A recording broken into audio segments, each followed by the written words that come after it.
સોનગઢ ચાપાવાળી ફાટકનું કામ લંબાતા traffic jam, નાગરિકો હેરાન, તંત્રને તાત્કાલિક કાર્યવાહી કરવાની માંગ। સોનગઢ નગરમાં આવેલી ચાપાવાળી ફાટક પર ચાલી રહેલી કામગીરી લાંબા સમયથી અધૂરી રહેતા સ્થાનિક નાગરિકોમાં ભારે નારાજગી જોવા મળી રહી છે। રેલવે વિભાગ દ્વારા બનાવવામાં આવેલા ડાયવર્ઝન માર્ગ પર સતત ટ્રાફિક જામની પરિસ્થિતિ સર્જાઈ રહી છે।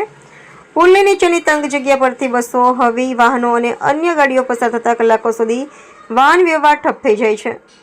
સોનગઢ તાલુકાના અંતરિયાળ ગામોમાંથી રોજગાર માટે નગરમાં આવતા નોકરિયાત વર્ગ, paper mill, thermal power station તથા અન્ય ઉદ્યોગોના કર્મચારીઓને સમયસર કામ પર પહોંચવામાં ગંભીર મુશ્કેલી સર્જાઈ રહી છે।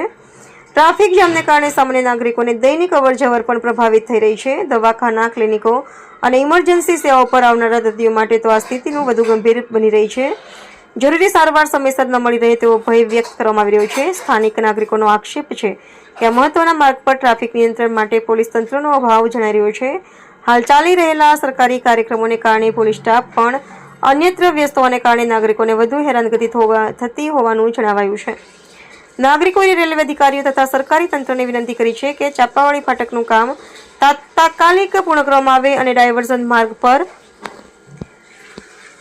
યોગ્ય ટ્રાફિક મેનેજમેન્ટ અમલ મૂકવામાં આવે જેથી નાગરિકોને ચાલુ હેરાનગતિમાંથી રાહત મળે।